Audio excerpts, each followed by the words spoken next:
God would never do that. That's something I hear Christians say on the regular. Well, I'm Ryan, and I used to be part of a high control group. And one of my favorite things to do is pull back the curtain on the Bible, especially the parts that expose just how far people will go to defend the indefensible. And I have several Bible verses to go over with you guys today because, as much as modern believers like to believe that, child sacrifice or bad things happen in the Bible, in God's name, in Jesus' name, it does. So let's walk through these scriptures together and we can take an honest look at them. Let me first say hi to everybody. Hi, Ember. Hi, Devia Outcast. Hi, John. Hi, Bomb Poppy. Hi, Scott Duke. John Byrne. Good to see you guys. Thank you so much for joining. Yeah, Ember, I don't know how to get a hold of you. So actually, I guess I could just put it in the chat. I doubt anybody's going to hop in here. And if anybody did hop in here, I can just kick them out. So how about that? I'm going to put it here.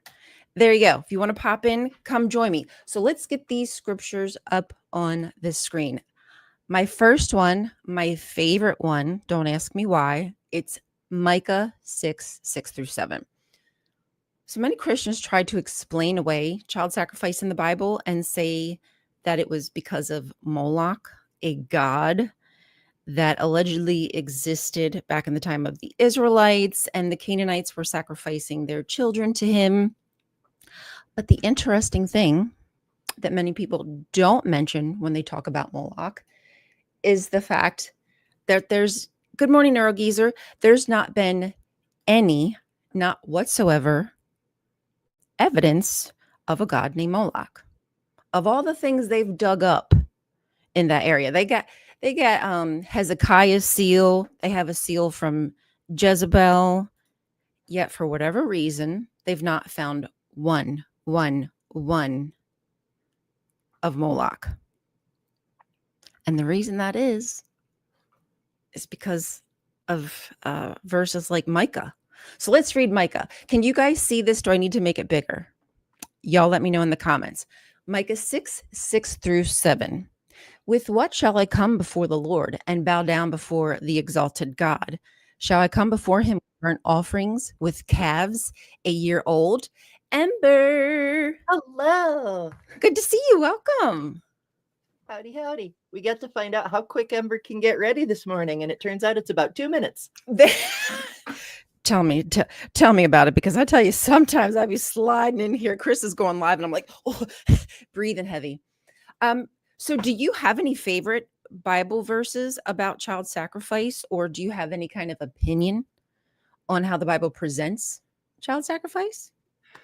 No specific verses leap to mind. I tend to focus more on the areas where Yahweh demonstrates regret or talks about how it's the people's moral duty to oppose oppressors and evil, like Yahweh.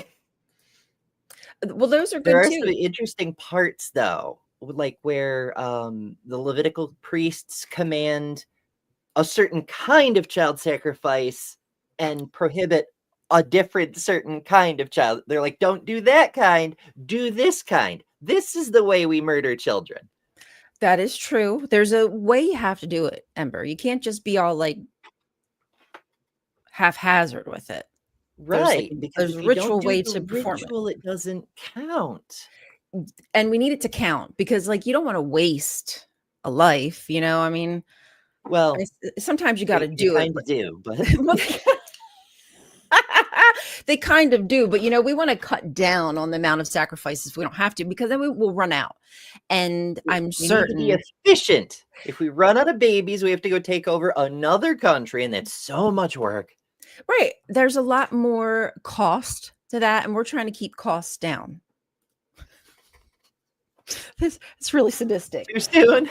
It's really sad and sadistic. But these were probably the conversations that were being had back in ancient times, because it was such an integral part of their worship.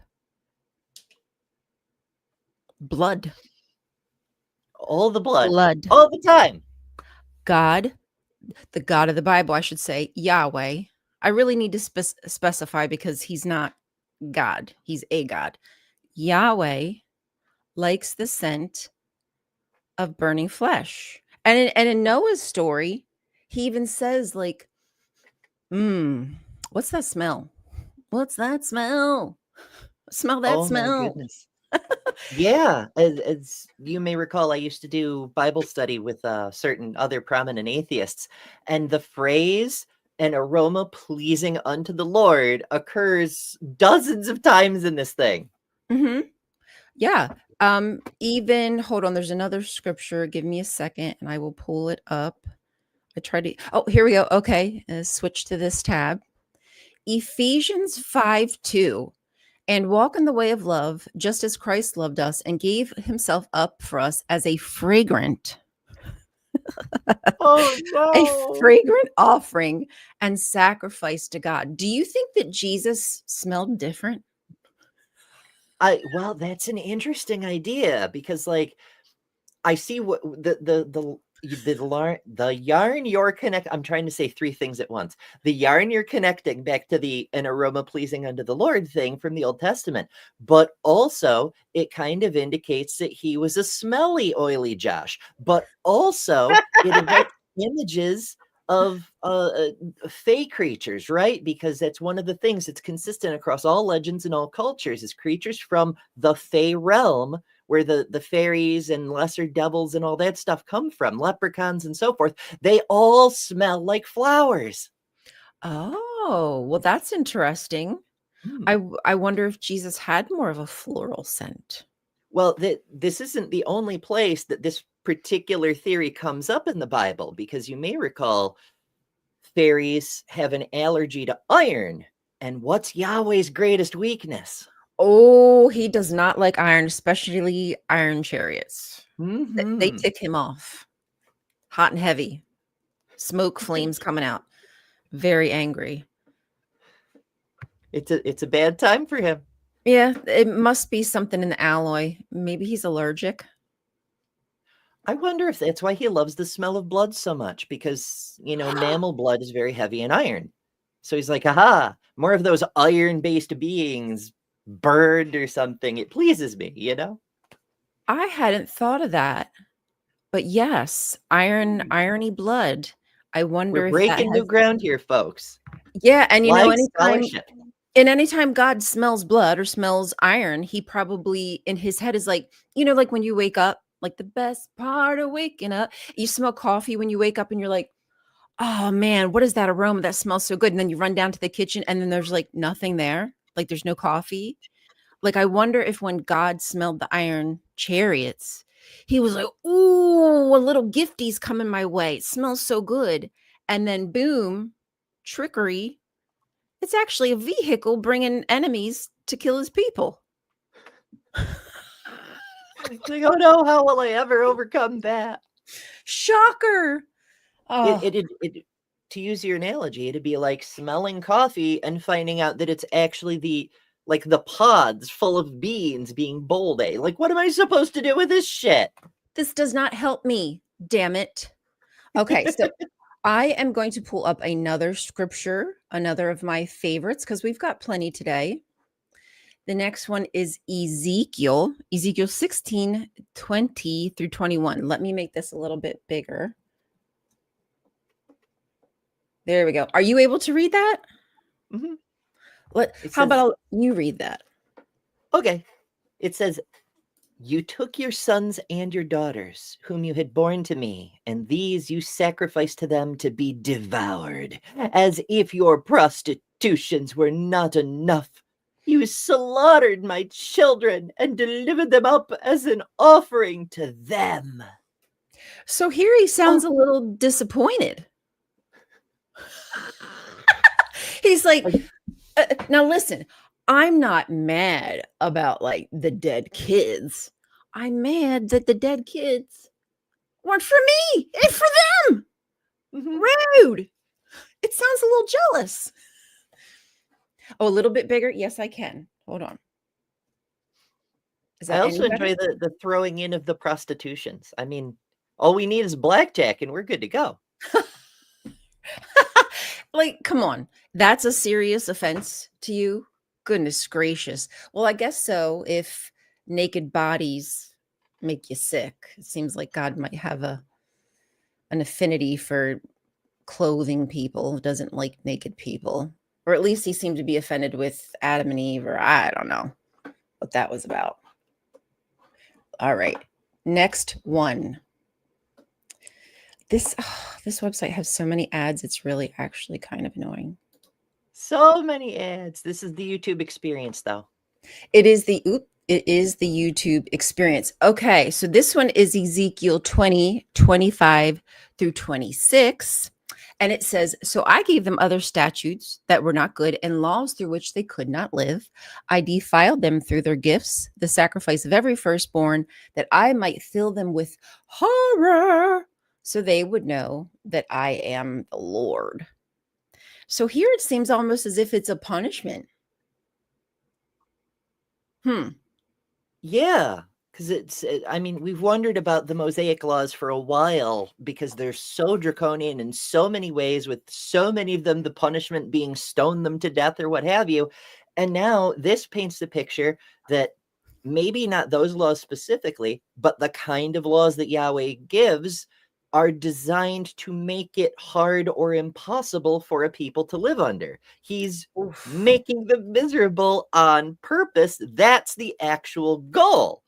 And it's to defile the people. The sacrifice of every firstborn, that we saw that in Egypt, but we also see that in the Levitical laws too. Like the Bible scholars go crazy over this. They're still fighting tooth and nail 2,000 years later, but it pretty plainly says you must give the firstborn of your sheep to Yahweh in ritual sacrifice, and you must give the firstborn of your cows to Yahweh in ritual sacrifice, and you must give the firstborn of your children to Yahweh in the same fashion.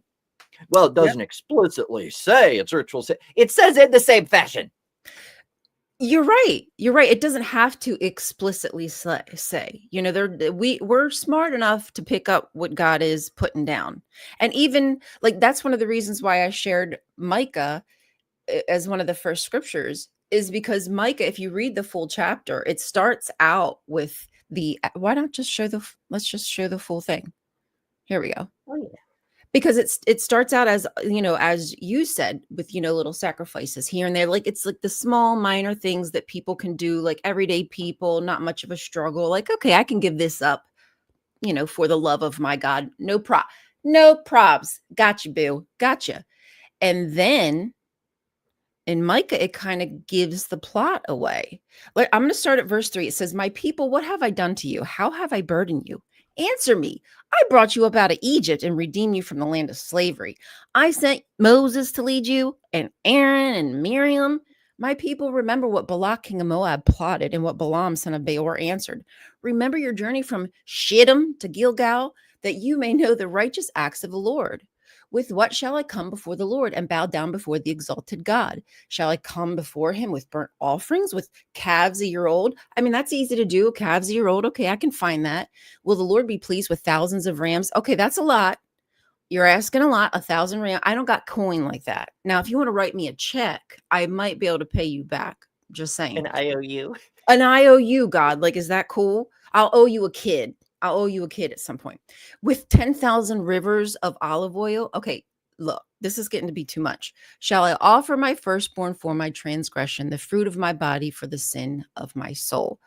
So it goes from, the little things all the way to Micah saying, "Dude, what do I got to do, Yahweh, for you to love me?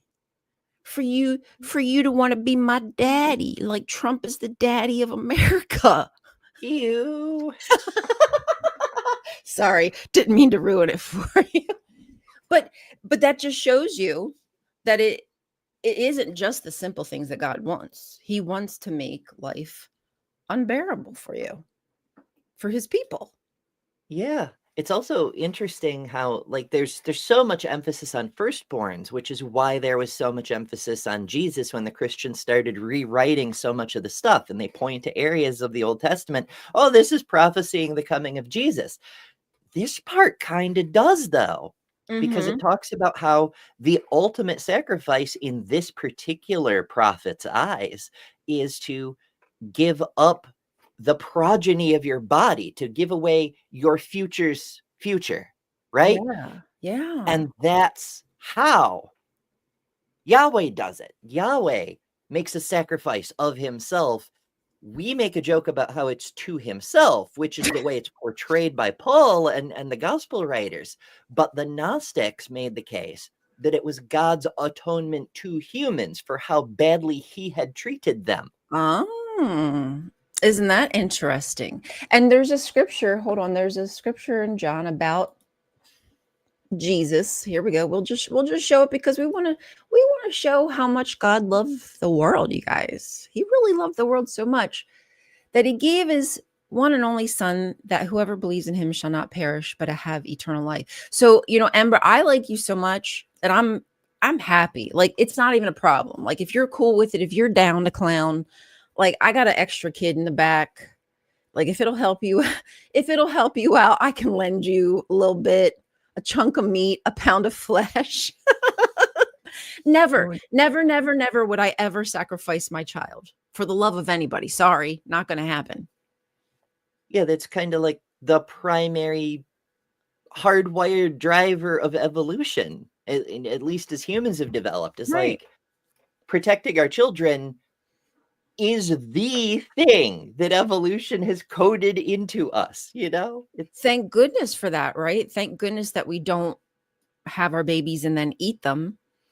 Sometimes that happens out in the wild, right? We're coded, and that's such a good way to put it. We have an instinctual drive to protect our children. They call that the mother bear.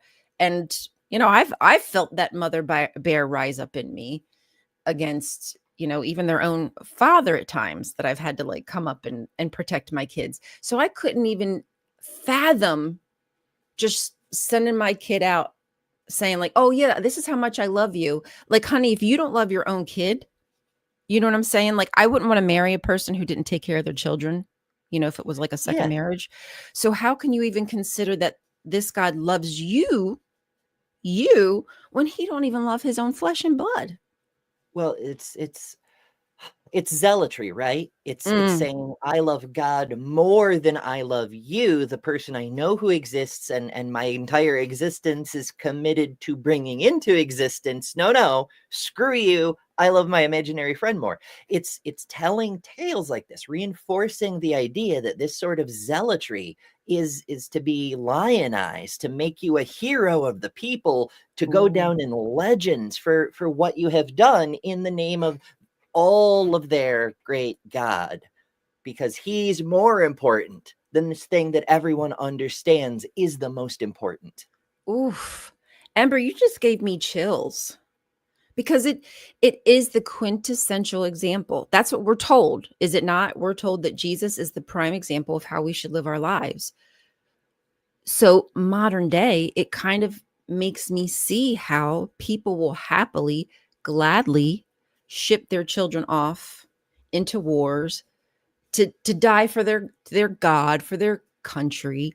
And it's not to me. I mean, you tell me how you feel. I don't see it as super different. Now, I'm not saying signing up for the army. I'm not saying these are bad things.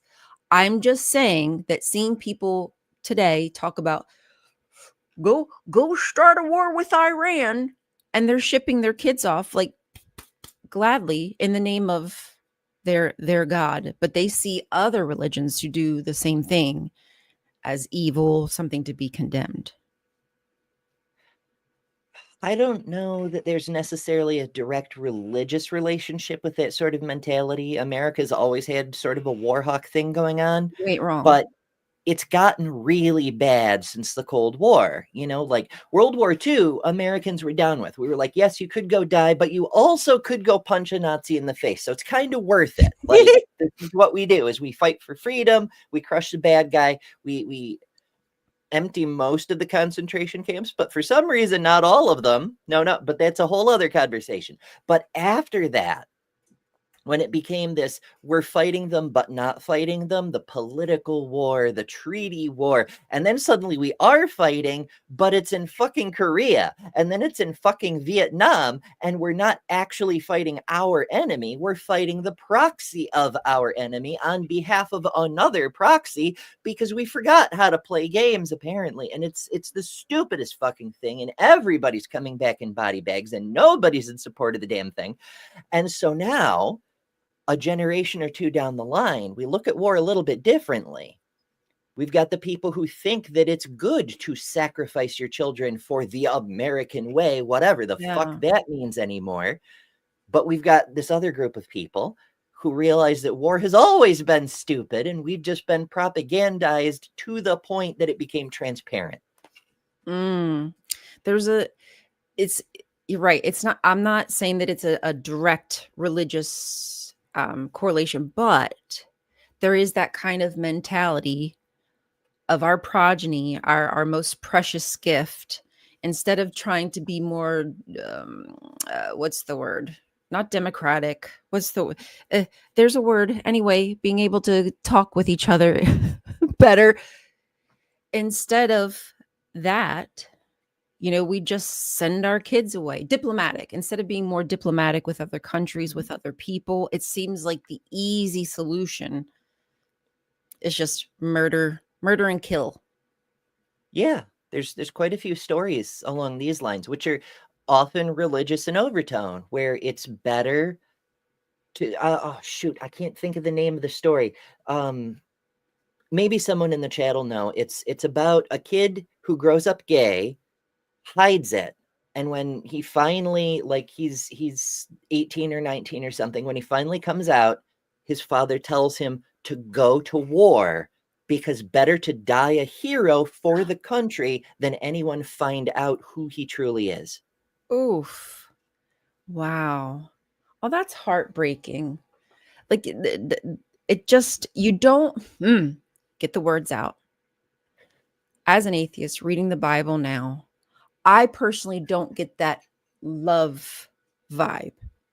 I get more of the vibe of, you behave like this and you won't die. It's not because I care about you, because I want the best for you, even though that might be said. Gaslighters like to say things like that. By their actions is how we know them. And it's the consistent lust for the spilling of innocent lives with no recompense, with impunity. Yahweh often says, I am a jealous God. Could it be he's jealous of the living because he, unlike humans, isn't real? He doesn't have a body. He can't partake in being alive. That's so he, because he is jealous. He admittedly says that Ezekiel, I think it's in Ezekiel, or there's a few verses that say that he is a jealous God, and maybe that's the problem. Maybe the problem is he wants to get his dick wet. I mean, you it's guys, kind of the whole rivers of blood thing. Literal rivers of blood, folks. That's like one of Moses's first magic tricks. What a magic trick. Listen, if y'all want to see rivers of blood, come see me once a month. I'm sorry. Pardon. Blood, it just kind of went there, especially considering, probably freaks got out that women bleed. And what, like, why be jealous when you seem to hate women? Maybe he's just jealous of men.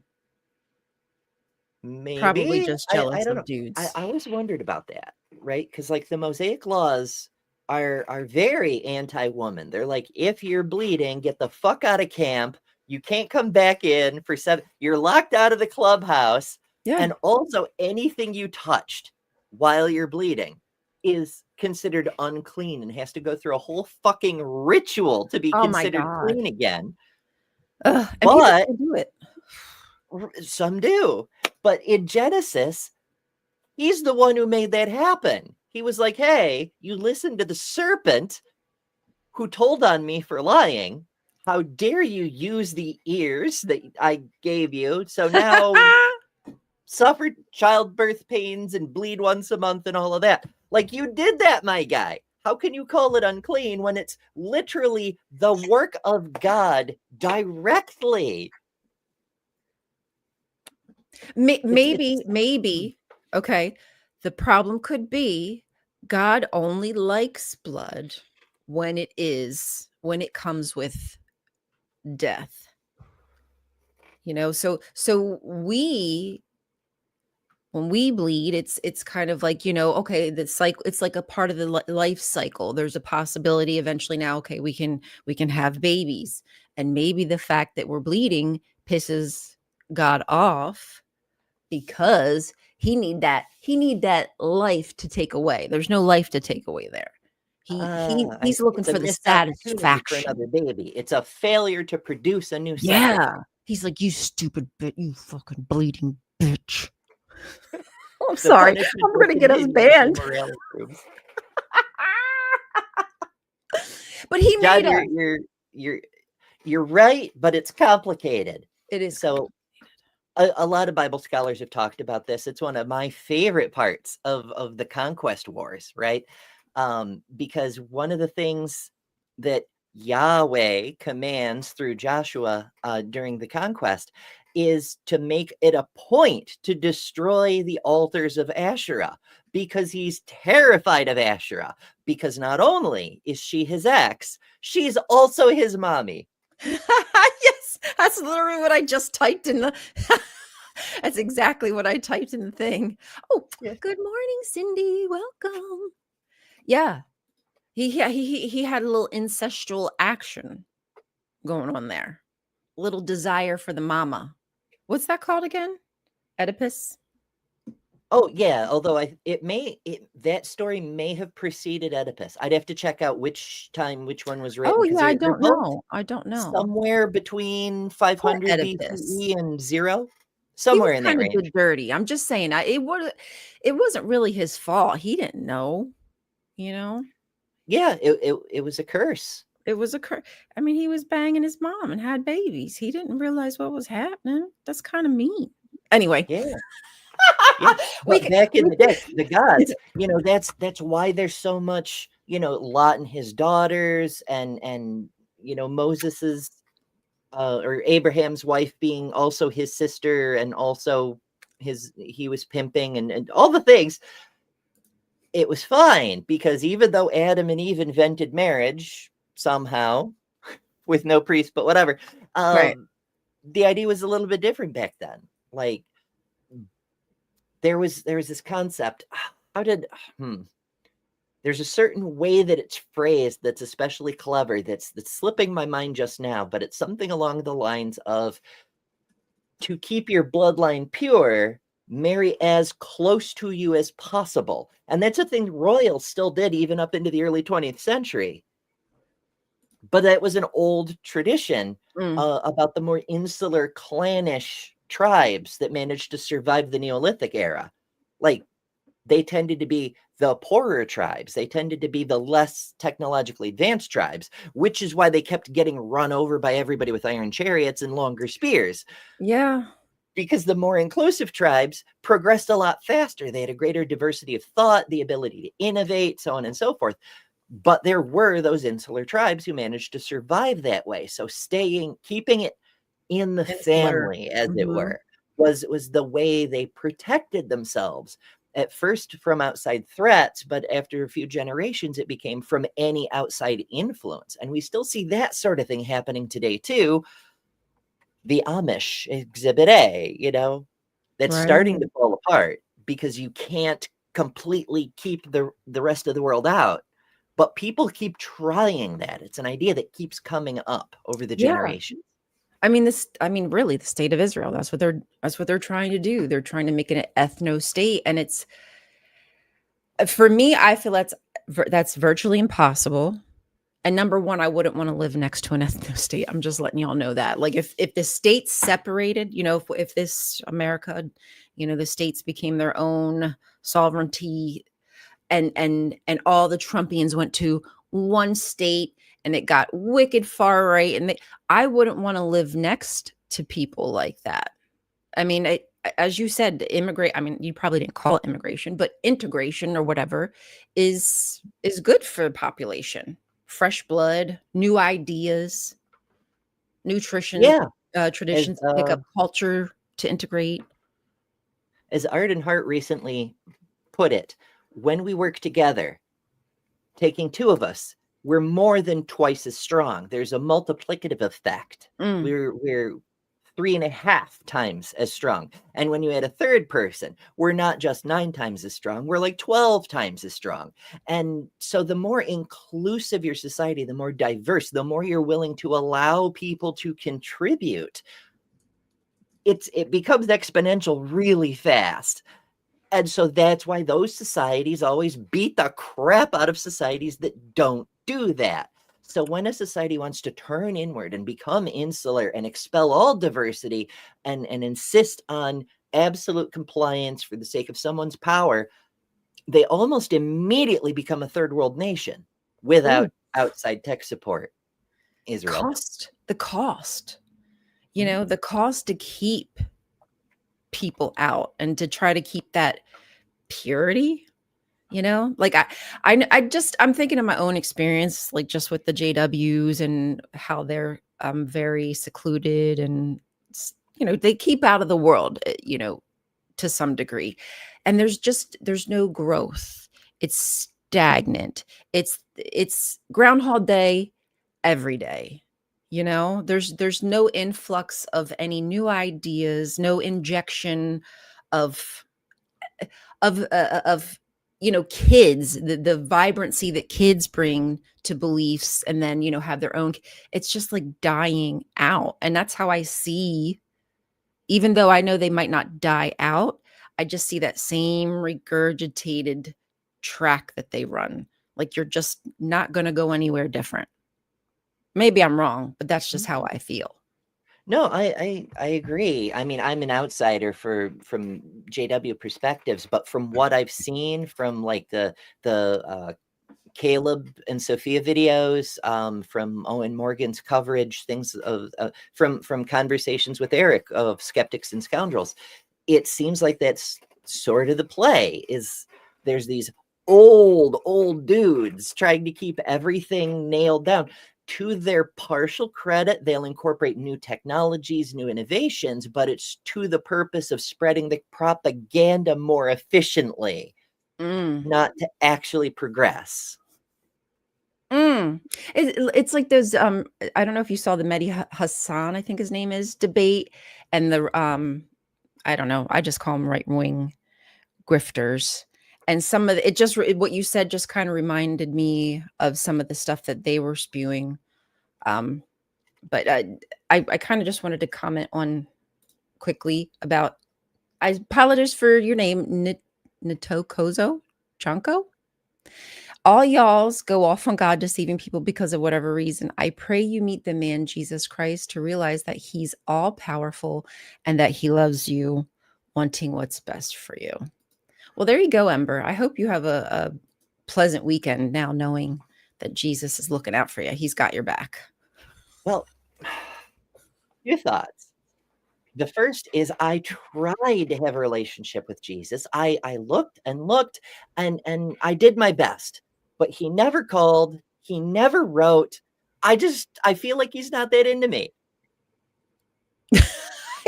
He's just not that into you. Yes, all whites nation would soon notice that some were slightly darker and start right there. There would be differences. There would just naturally be differences. There would be people who are always going to be persecuted. There's always going to be somebody who's the us against them. Like either you're with the program or you're not with the program. And if you're not with the program 100%, then you're against us. I'm going to have visions tonight. I probably will have visions if I eat those mushrooms in my fridge. But other than that, I don't know. I have a random, completely off topic question. Sure. How do mushrooms ever spoil? Like they are a fungus, right? So how what fungus, is there like a cannibal fungus that eats other funguses? Cannibal fungi. I mean, as long as it's alive, I would think it shouldn't. But I don't Well, know. just like anything else, once you cut it, it's dead. I mean, it will be. It has to go through the breakdown, like a salad, right? It's no longer attached to its roots, so Right. it is dead, even though it takes a while for the leaves to like wilt up and shit. True that. Hmm. The Hmm. things atheists come up with, the things we wonder. We're pondering the deepest questions of the cosmos. That is what we're doing here today. The deepest, darkest corners of the Bible is what we're diving into. I want to share share this tab instead. Let me put this back up. I want another great scripture. Do you want to read this one? It's Jeremiah 19:7-9. Can you see that?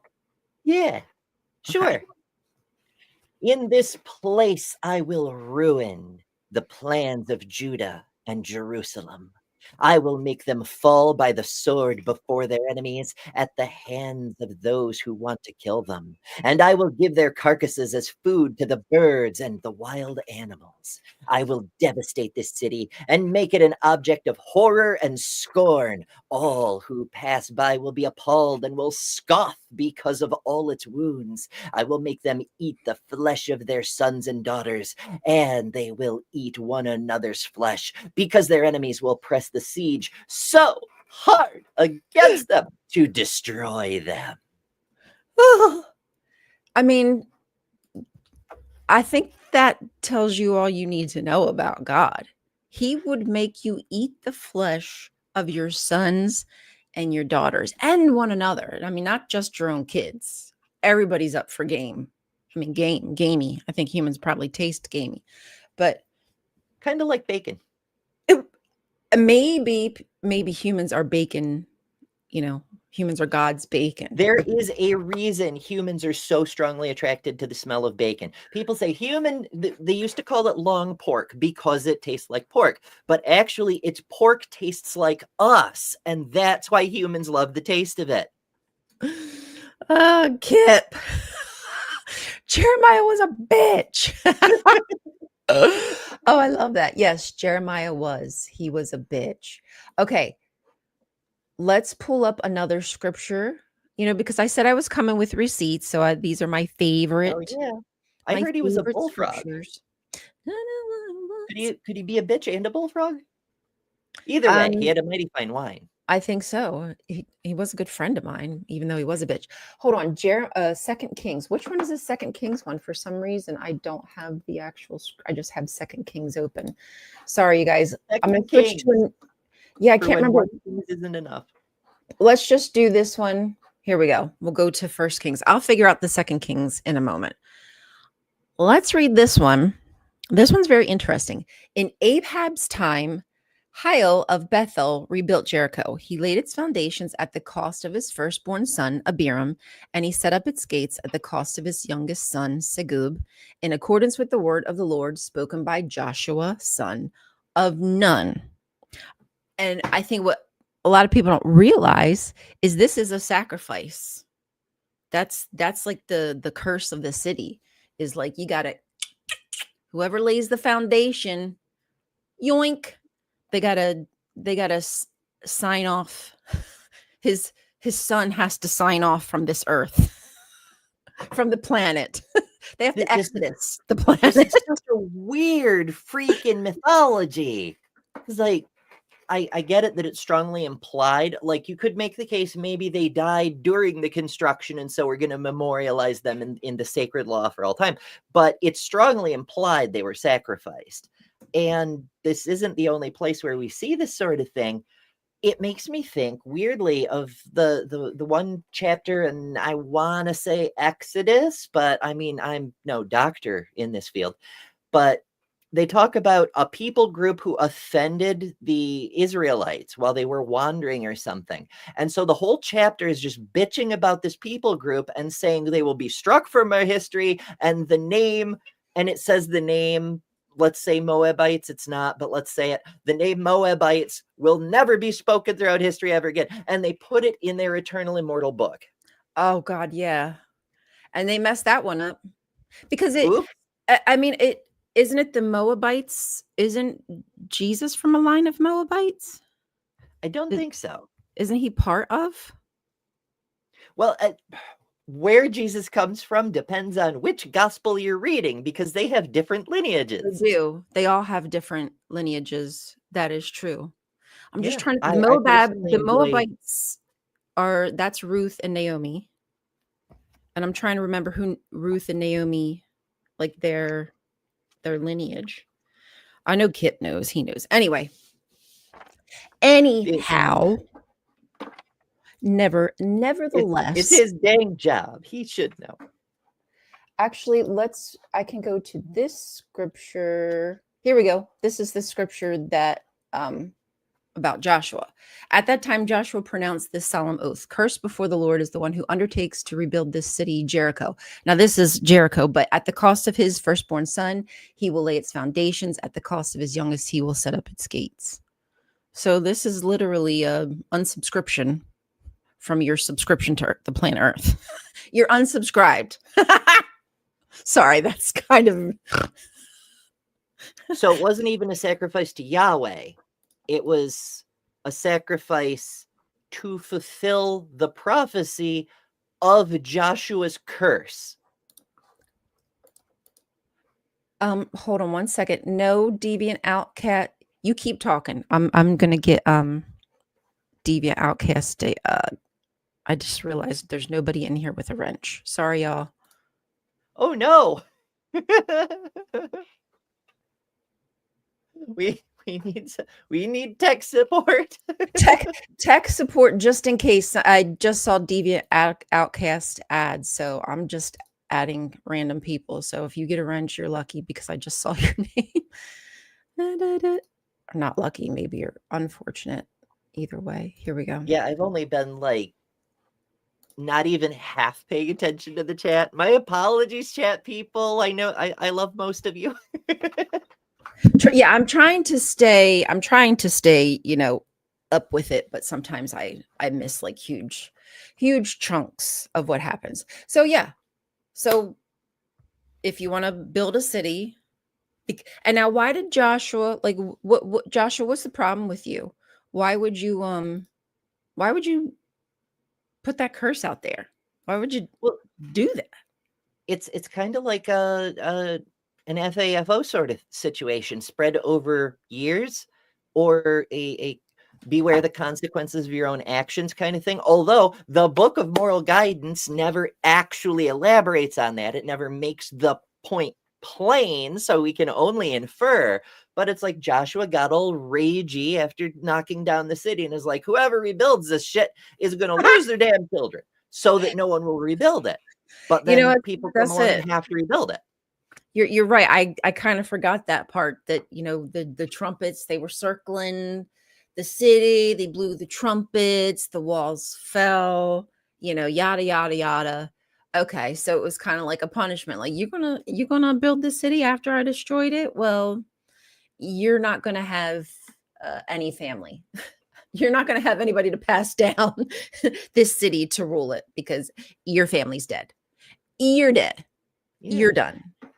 It's an interesting reversal, a juxtaposition from what we saw in Genesis, where after the Cain and Abel incident, Cain gets banished, and he's a person who has no home, no country, and he finds a city full of people already, and he's welcomed and it's fine. And then here we have people building a city, but they lose their children in the process, and so there's a city for no people. Mm-hmm. No people. Mm-hmm. Because that makes sense, I think, anyhow. I mean, the Egyptians did something like that, but that was the intent. It was to be symbolic. It was a place for the dead and possibly also the gods, because the living don't go there. What was that called? We built The this city of the dead. The city of the dead? Yeah, there's an Egyptian name. As soon as Deviant says it, I'll know it. But like, the city of the dead works. I love that. That is Egyptians, man. Is it the necropolis? Well, any city of the dead is a necropolis. I don't know. Maybe right. the Greeks had right. the necropolis. I Right. don't know, because they had a Parthenon and a Pantheon, and even though those are things, they had like buildings called those things, you know? Mm, I love that. That's I never I feel stupid, but I never really thought about what a necropolis was. I mean, it makes sense because I know what, like necrophilia and all that kind of stuff is, but I had never really thought about a city. That's just really respectful. I like that. I'm sorry, Yeah, guys. I've It just always kind of took me aback. I think that's super cool to have like like memorial where you can walk through. I'm guessing to some extent. exactly. You can only visit the city of the dead. You can't stay there. It's a lot like our cemeteries today. They're Yeah. supposed to be peaceful. They're supposed to be Oh. full of nature and pretty things and away from all the hustle bustle bullshit so the dead can rest. And you're allowed to visit, but you can't stay because to stay is to become one of the residents of the city of the dead. Ah. So cool. Maybe that's why Jesus went down into Sheol, into like the city of the dead, and only stayed for a little bit. His vacation was only 3 days, or more like 2.5 days. It wasn't like 3 full days. Maybe because at the third day, it would be like the point of no return. So he was like just under the wire, like, okay, I'll leave at like 2 days and so many odd minutes. I thought it was because he booked his trip on kayak, and so he only got like 1 day, 2 days, but only one night kind of thing. Oh man, sometimes those prices you click on it and then they change. They might have they ganked Jesus. They got him for his coin. He didn't have the budget for the full trip Oh, because Judas took the 30 pieces of silver. if Yahweh really cared about Jesus, he would have at least given him a nice send off. Come on. Come For on. real. The Like least you could have this done. man's temples. This man, he has like the biggest building in fucking Jerusalem is the temple to Yahweh, and they're collecting so much money. Like that's the whole scam, right? Is bring us your doves and your sheep and your quail and whatever else. They're eating some of it, sure. That's what they did back in the tent of meeting days. That's how the Levitical priests got their food, is by leeching off everyone else. Yeah. But they don't eat all of it. And at some point, Kip would know better than I, but at some point, they started accepting just straight up money. That's why there were money changers in the temple, because they couldn't store any more sliced up firstborn sheep, you know? You know what? You make such a good point though. You've got all these people like you're just going to get fat if you have all these people bringing you like cutlings and chunks of meat, burnt offerings. Like they are eating good. I Mm-hmm. wouldn't be surprised if they were a little chunky, a little thick, little thickums. Yeah, well, here's the thing. It isn't just a grift in the sense of like we're hunter gatherers, but we're well fed because everyone else, we're taking all the leftover production of society. Like other civilizations are figuring out technology, other civilizations are figuring out medicine. We're just leeching off of the productivity to tell everybody else what to do. That's the ruler Oh. class. That's that culture. That's their way of doing things. And that's kind of awful, but whatever. That's what it was. But they weren't just getting fat, they were feeding their security troops too. So everyone else is starving and weak and weary from working the ground and herding the cattles and all the things. And their stormtroopers are just getting stronger and stronger and stronger from their all protein diet. Oh, damn. That's a We good will way to enforce the will of Yahweh. You I get know? and that's how they kind of tried to go about it. Stone them. Stone them if they don't listen. Yeah, Kill them and and you then see it string them up on a reflected in tree. their cultural policy too. Like so many empires were like legit empires. They would take over another country and then add their power to their own, and together they'd go take over the next country and so on and so Mm. forth. That's how empires spread. They were about ruling other people. Cultures like the Israelites were about using that same degree of force against their own people. That I think we should just like take a moment there to let that sink in. You know, the like to some extent I understand, right? You're having all these bad things happen around you and to you. And so you start looking inward and you're like, damn, what am I doing? What are we doing? We must be the F up. And I know that feeling. Like as a former JW, I always felt as if I wasn't doing it right. I wasn't getting it right. But they take that internal turmoil and, like you said, turn it inward on themselves and try to continuously purge and cleanse the evil or the different, instead of building alliances. And so many Yahwists killed each other. So many Yahwists would still fight each other. I mean, if we could pin Moses up against oh gosh, who's the one? Josiah. They would be duking it out, right? Those tribes would be going to war because they're different kind of Yahwists. And ultimately, I don't think that's good for people. That's not good for you personally, to turn all that inward onto yourself, all that hatred and evil. But that's Yeah, kind of how it well, was, how it went. there's so much, and this is where I really relate to Bible scholars and Assyriologists like Dr. Josh, who study the area and the culture, and because there's so much going on with this kind of thing.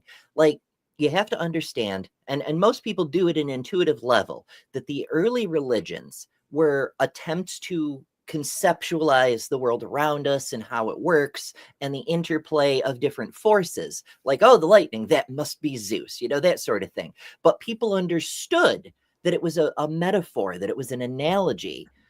I mean, people would literally worship the lightning through the form of Zeus so that the lightning wouldn't hurt them, because that's superstition. But they understood on some level that it was a metaphor.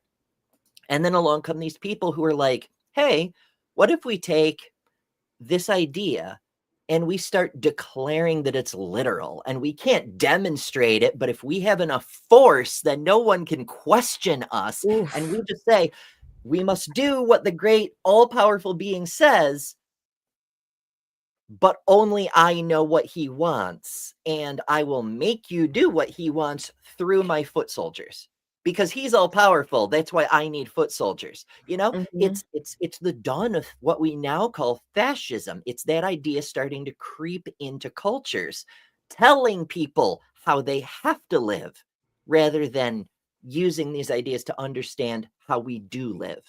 Oof. And again, I go back to that Mehdi Hassan interview with the far right guy, and uh, seemed to be absolutely okay with having one more election and then no other elections from there on, to his own Mhm. detriment. He would be happy because he wants to be told what to do. He wants someone to outline the rules for him. He wants to make sure, as long as he's in the echelon of like probably not getting harmed or getting touched or affected, is more than happy with it. And some people seem to be drawn to high control groups, they just want to lay it out for me. Tell me how to live my life. Tell me what to do. I don't care if it's right or wrong. It just sounds good. It sounds good to me. Mhm. It's easier when It you've got is. a daddy telling you how to live your life. I don't need to make any decisions. In fact, it's morally good to lean not on your own understanding, but trust only unto the Lord. Yeah, trust the Lord. Put all your burdens on him. That's one of the like famous JW says, is like, throw your burdens on Jehovah. Boo. I say, and to that I say boo. Well, here's somebody who threw their trust into Yahweh. Jephthah. Jephthah's a really, I think people tried to spin that story as if Jephthah's daughter just becomes like a virginal priestess or something at the temple. I forget Hmm. exactly how but that she was just dedicated. It wasn't a burnt offering. She was just dedicated to Jehovah, her life. Like, no, honey, girlfriend was Girlfriend was deaded. She was deaded. I would like to read just part of this story. Where's the part where it says... Okay, here we go. 30. Do you want to read verse 30 to, I don't know, to whenever it basically explains what Jephthah did? I shall do my best. And Jephthah vowed unto the Lord and said, If thou shalt without fail deliver the children of Ammon into mine hands, then it shall be that whatsoever cometh forth of the doors of my house to meet me, when I return in peace from the children of Ammon, shall surely be the Lord's, and I will offer it up in burnt offering. Oh, So Jephthah passed over unto the children of Ammon to fight against them, and the Lord delivered them into his hands, and he smote them from Ar. He smote them from Ar, even till thou come to Minnith, even 20 cities, even unto the plain of the vineyards, with a very great slaughter, the greatest slaughter, the biggest slaughter you've ever seen. The best slaughter you've And then ever we're going to seen. build a wall. Thus the children of Ammon were subdued before the children of Israel. And Jephthah came up to Mitzpah upon his house. And behold, his daughter came out to meet him with timbrels. Yes, those. And dances. And she was his only child. Beside her, he had neither son nor daughter.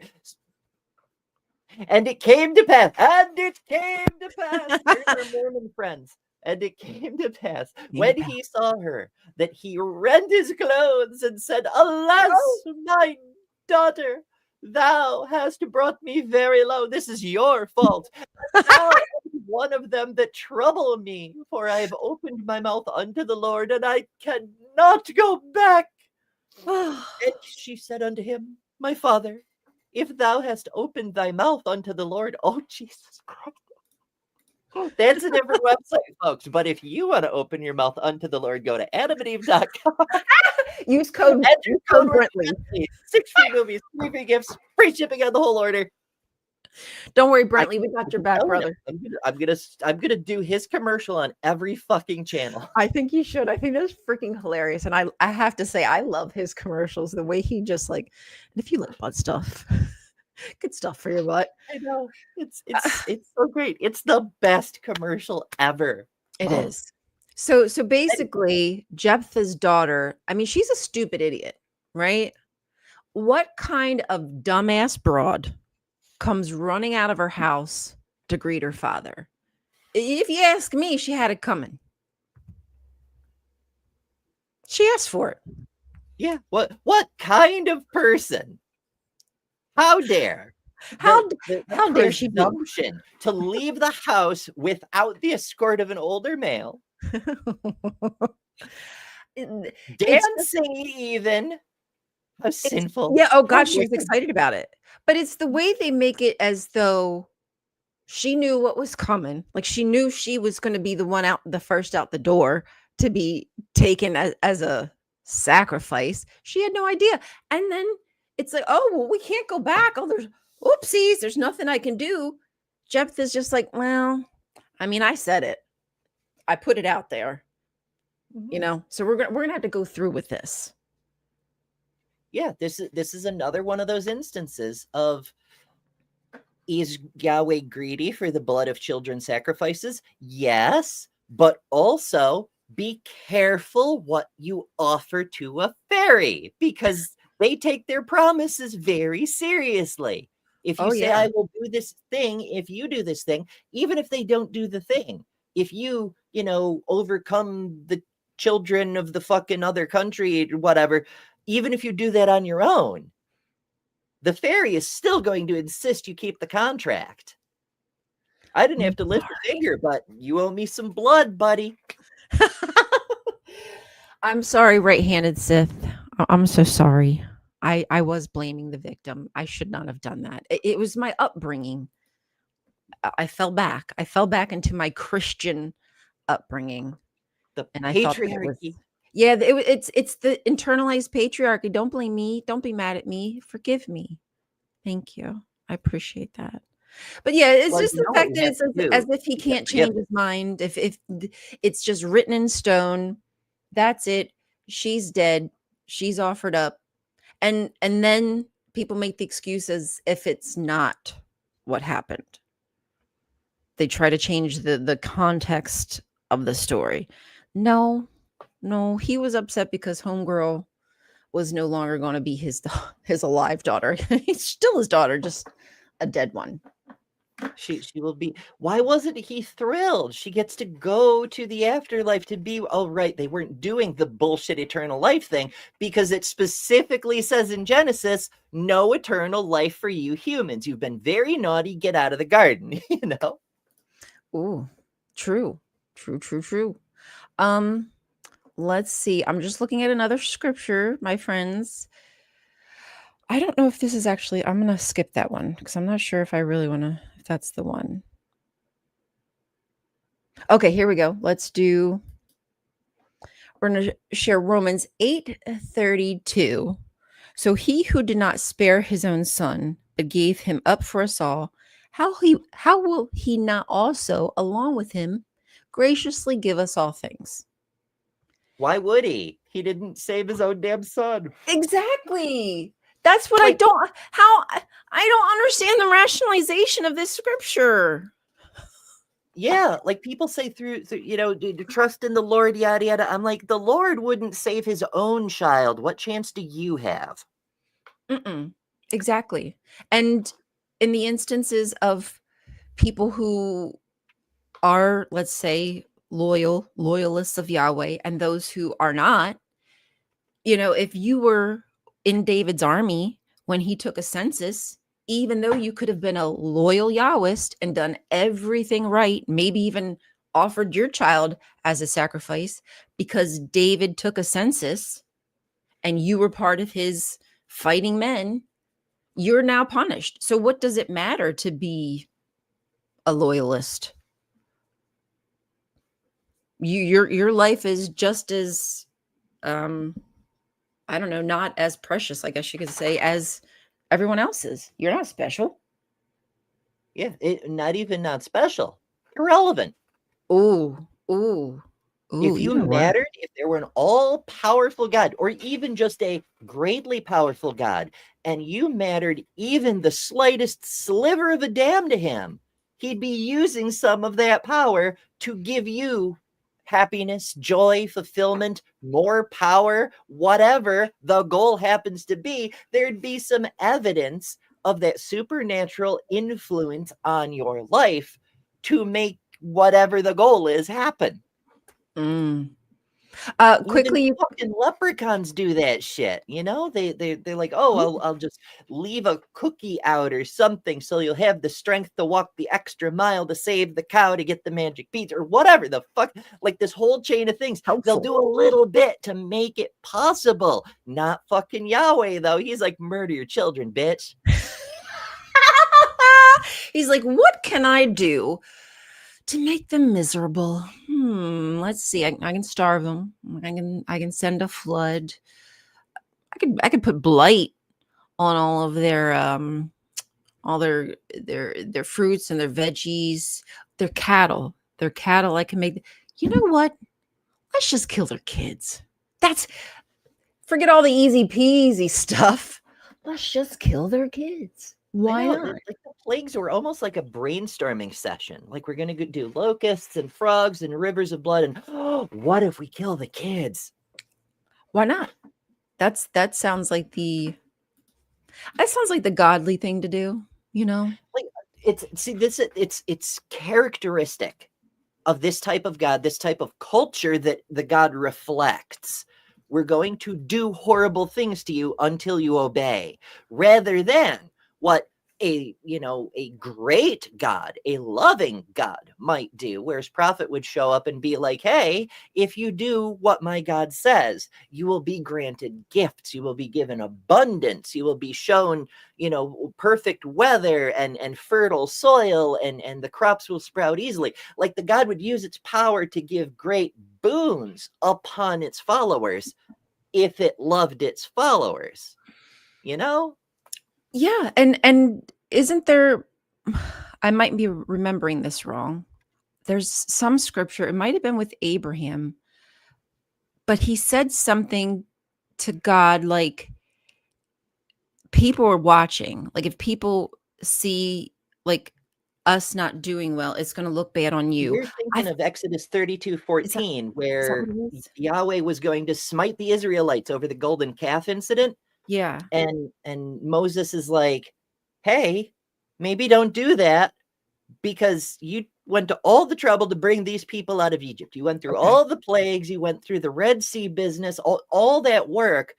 If you smite them all, what will the other gods think? And Yahweh says, oh shit, I better not then. Exactly. Right. What if, okay, if I were a god, my people would be doing the damn thing. They would be fully clothed, have homes, have health care. I mean, they would just be living La Vida Loca if I were a god. And because of that, I think that the other gods would see how I'm treating my people and that they're actually losing followers because I'm treating my people so good, that they would have to pick. Like it's almost like a monopoly.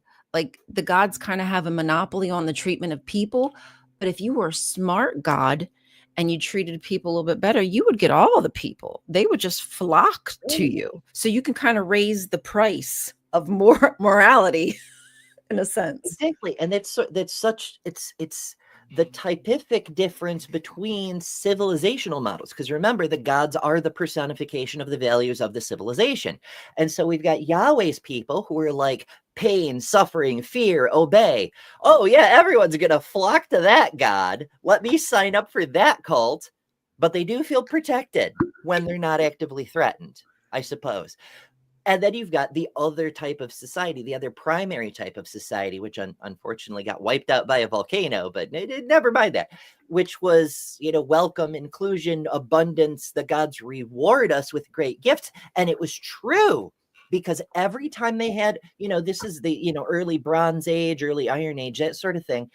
Every time there was a breakthrough, it was huge. We figured out how to work iron. Behold, plows, Metallurgy. shovels. Holy shit. We domesticated livestock. Cool. Now we have milk on our farms. We have Labor beef on our tables.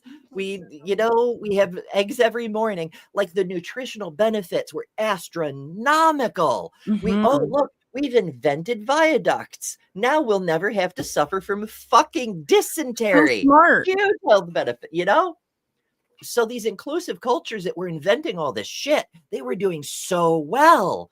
They didn't even have to go conquer other countries, and people would come and be like, oh, truly this place is blessed by the gods. Why would you choose to go live in the place where God tortures you and commands you to sacrifice your children when you could go live in the place where everyone gets free food and healthcare? Exactly. What are we doing?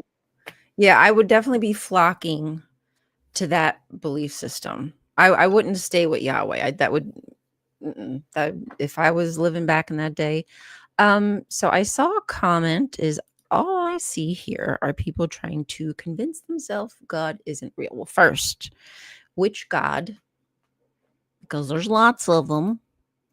I mean, we are proving that Moloch isn't real. So you are kind of right in that Moloch is not real. Moloch is actually just a name for a kind of sacrifice, and the sacrifice was more than likely being offered to Yahweh. I mean, make it make sense. If it's happening in Israel, if Yahweh is supposed to be the God of Israel, then if you put two and two together, it would make sense that likely those offerings are for the God of the Israelites. Just saying. That I've being heard it said, said by many, and this is what intrigued me about the way you titled the stream. It's not definitive by any means, but it has been said that Moloch is a type of sacrifice, it is. not the name of a god. So you guys, if you are interested in this book, it's a hard read. I'm not going to tell you that it's actually fun to read. I have this in my link tree. It's from archive, obviously.org. And this is Francesca Stavrakopoulou. I mean, y'all know I love her. She's like my goddess. King Manasseh and child sacrifice.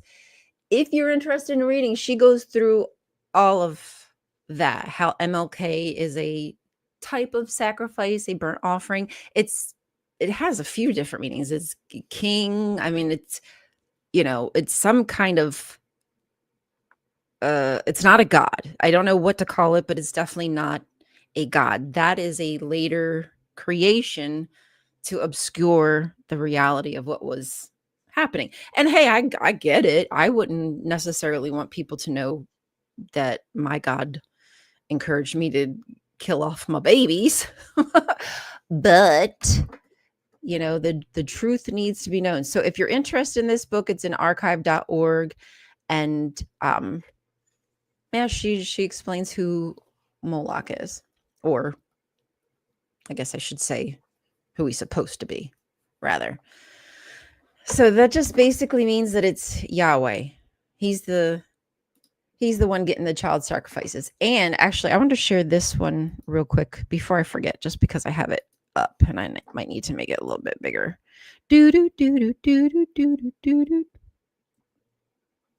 All right. So the that's the other one I wanted to bring up, was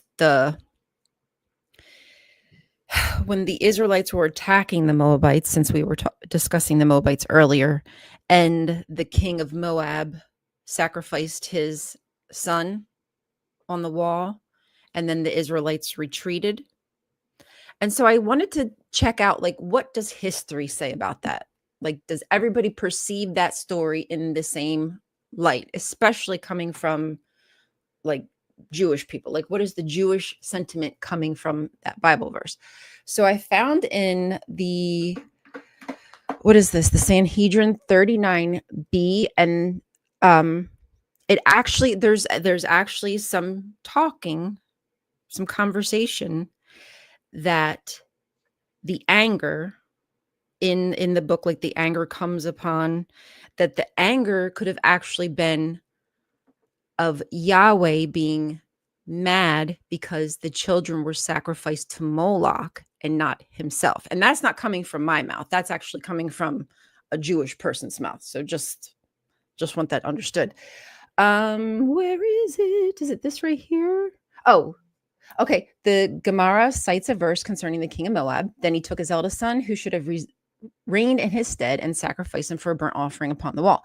And there was great indignation against Israel, and they departed from him and returned to their own land. Rab and Shmuel engage in a dispute concerning this. One says the king sacrificed his sons for the sake of heaven, and one says the king sacrificed himself for the sake of idol worship. Poop. Hold on. There's more to it. But I wait, apologize. there's more. But wait, it gets worse. Hold on, y'all. I apologize. I'm not sure exactly where it is in here, but I did take screenshots. So maybe I should just pull the screenshots. Here we go. Heck no, for the low price of $39.99, you get the complimentary screenshots for free with an additional fee, but it's free. And blessings, probably blessings. Now I'm a little angry because I can't remember exactly where it is and I can't find it, but I remember. I might have to let's pause that. Let's pause that. I pulled up the page, but I'm not sure exactly where it is on here. So we'll skip that. I'm going to pull that down because I don't like giving information if I'm not 100% sure of where it is. I know it's there because I've done a lot of research on it, and I think it was actually from Francesca's book that I got it, so I know it exists. Anyway. Anywho, moving along. What's next when it comes to child sacrifice and blood? Since that's something that Yahweh seems to be very fond of, and we have a certain group of Christians who seem to be hell-bent on bringing back their Jesus, so that way Yahweh can again have his lust for blood, I guess, quenched, if you will. That Bringing the end of the actually world. makes a lot of sense. If Jesus is returned to life, then the sacrifice is undone, and we're back to rivers of blood. So yeah, if that's what I don't understand. If Jesus comes back, then isn't it undone because you didn't really do it?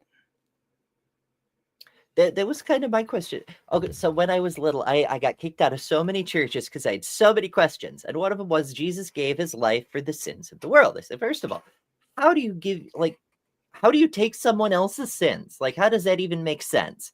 Like, but whatever. But also, you're telling me he died for the sins, but he didn't stay dead. So did he get like store credit for that, or like how does that exchange work? I don't know. I think there's a lot that's left to be set up a debate. I don't know. He's debating with somebody. Oh, piss. Now I forgot what I was going to say. I'll just read what he was going to say because now I forgot. Because I say two people are speaking prattle. You take that as all. You're deranged. If you are so sure of yourself, set up a debate and prove them all wrong. It's easy enough and they will debate. Well, he's not wrong. There are lots of debaters, and it is easy enough to defeat them. I've done it dozens of times. It's boring because their obviously false bullshit is weak. Shrug. Yes, we're prattling. We're having fun with this really silly thing that people let control their lives as a means of dealing with the fact that it's causing damage to billions of people's lives, and it is obviously false and stupid. So yeah, we're making light of it to deal with that situation and hopefully help people get out of that particular hellhole. And I and for me, I apologize, you guys. You know, I get like excited and not too many words come out. I'm just not sure why you would want to convince me that child sacrifice is okay. That's, I guess, what I'm not understanding. It's clear. I mean, we've read it. We read several scriptures. So I gave you the evidence that it's approved. So I'm not sure why you would want to change God's word, and what right do you have to do so? And why would you even want to convince me that those things are necessary? Maybe I'm dumb. I wonder. It's sort of it makes me think of that idea about selfishness. Someone said recently, I've seen so many shows recently, forgive me, whoever it was who says this, I can't remember which mouth it came out of, but one of you wise folks that I've been watching recently said something to the effect of religion is fundamentally selfish. It's here, take my child, but spare my soul. It's about my soul, my salvation.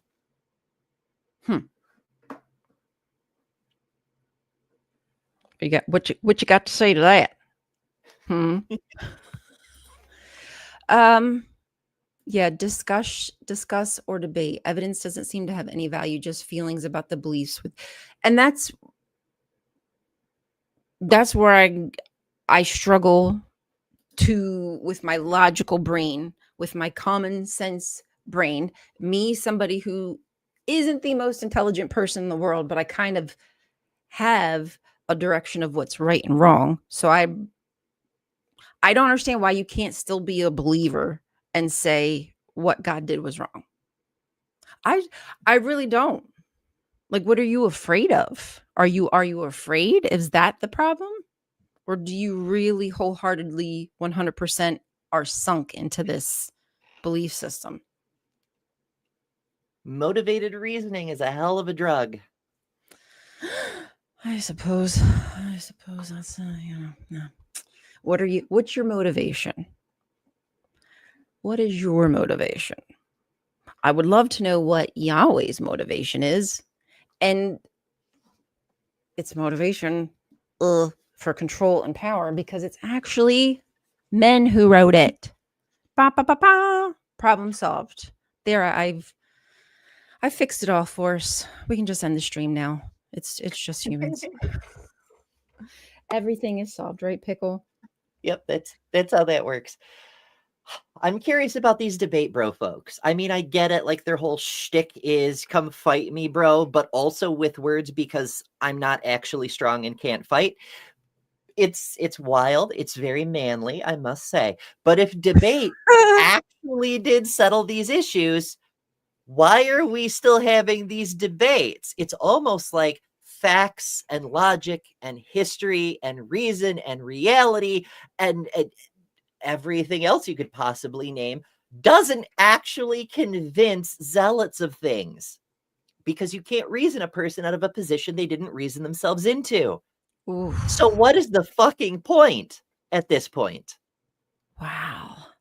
That's such a, I was born into something, and it took me 40 plus years to figure my way out of it. That's how grappling it is. That's how much of a hold this takes into the tentacles, reach into your damn mind, and they switch off your ability to think outside of that box.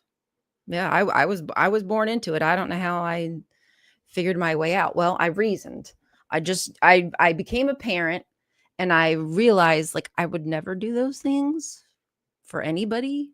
Like, I would never, I don't know, never sacrifice my child for anybody, for anything. I wouldn't kill people for anything. You find me hard pressed to, like, once I became a parent and realized what, like, love was like, what real love was like, there was just no way I could really go back without ignoring, like, blatantly ignoring the stuff I've read. Yeah, I think when we're children, we're like absorbing the things done to us, done for us, whatever. And we're also taking note of how it makes us feel. It's like our first experience with relatable empathy. And once we're parents ourselves and we have children, it connects with those old memories. Like, I remember when my mom did this to me, and you start to think, how did this make me feel?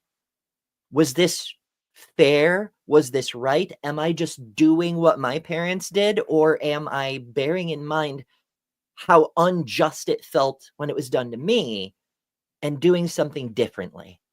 And when you apply that to religion, I think you might find religion isn't going to hold up so well.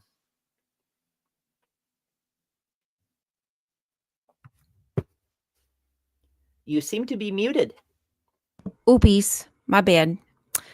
God ain't showing up anytime soon. Jesus ain't showing up anytime soon. Well, I mean, never. In fact, like, they're never going to show up. How many thousands of years have to go by? Like, when is the gig going to be up?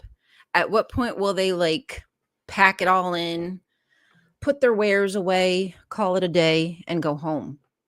Well, like, never give up, never surrender is kind of the thing, right? Like the JWs, the whole thing was supposed to be over in 1975, and that prophecy didn't come true. The Jesus cult is just an older version of that. We're here in the first century. You won't all die. Some of you may die. It's a sacrifice I'm willing to make, but not all of you will die before this world passes away. And then second century happens. They're clearly all dead, but it just keeps going. Third century, fourth century. The fourth century is interesting because that's where they started to get really creative.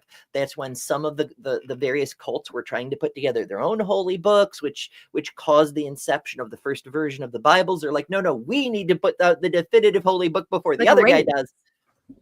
All that stuff. That's when Origen started fabricating passages in Josephus. It gets really fascinating about that time. I think you're probably one of the first atheists that I've actually had a conversation with that said that to me, because so many atheists I feel like have not read those passages in Origin and Josephus comparatively.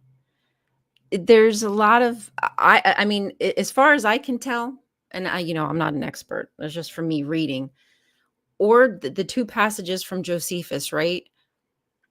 Origin first talks about the one passage that today I think is the Testimonium Flavianum, that we know to be all jacked up, but the one that allegedly specific mentions Jesus, Origin doesn't mention.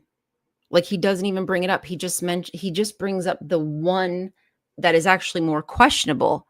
And I find that I find that strange, that the one that is more indicative, that I probably would have used if I actually read it as it was, he doesn't mention.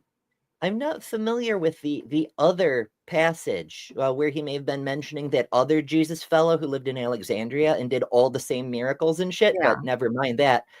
No, the interpolated passage, it's interesting because, Origen is 4th century, and apologists today cite Josephus directly, but it isn't in Josephus directly. It doesn't occur. No one who references Josephus throughout the 1st century, throughout the 2nd century, throughout the 3rd century, and the 4th century, right up until Origen, not one of them mentions this passage. It appears first and only in Origen, and stays there for another 400 years because the scholars of the age think he made it up. It's only after another 4 centuries pass that religious apologists start going, fuck it, who cares if it's true? No, and that's the problem, is everybody banks on some of these early historians, church fathers, who were, quite frankly, just pulling shit out of their ass. Eusebius, I mean, he was just writing letters, fake letters from Jesus to some king, or from some king to Jesus. But that's kind of what they did back in the day. It's literature. And for some reason, today the context is that it was true, when back then the context was like, I'm going to create this story to explain something, to explain my point of view. And that was normal, to just make something up. Yeah, it was understood to be fan fiction in its time. Huh. It's just sometimes people get dumb, especially when they're, averse to education and things. Yeah, I learned about some of Jesus's letters when I was doing research into the Shroud of Turin bullshit. Apparently, at one point, Jesus wrote a letter. This man could write. How could he not, right? Like, he's the incarnation of the all-knowing God. How could he read possibly Hebrew be and illiterate? Greek? It's wild. But he wrote a letter to the king of Edessa, not Odessa. I made that mistake in my video about the shroud. Edessa, and said, I can't come. I'm busy doing some shit here in Jerusalem, but I'll send one of my minions in the days to come.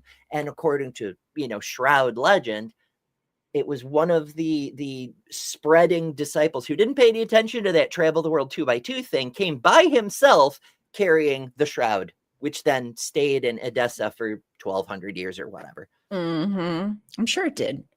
Mm-hmm. Yeah, the shroud. Somebody who's very close to me the other day mentioned the shroud and thought it was real, and I just kind of went. I didn't know what to say. I was like, "Oh, I did not know that you thought it was real."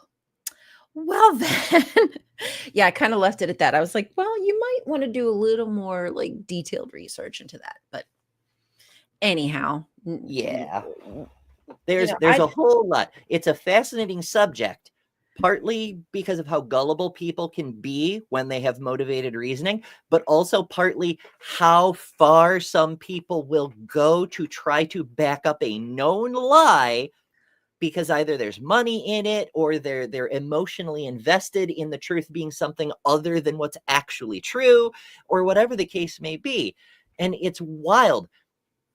Like, they'll talk often about the STRP team, this team of scientists who went over and they had, a few days to do all the science to the ark back in the 70s. It's where the carbon dating comes from. But they did a bunch of other stuff too.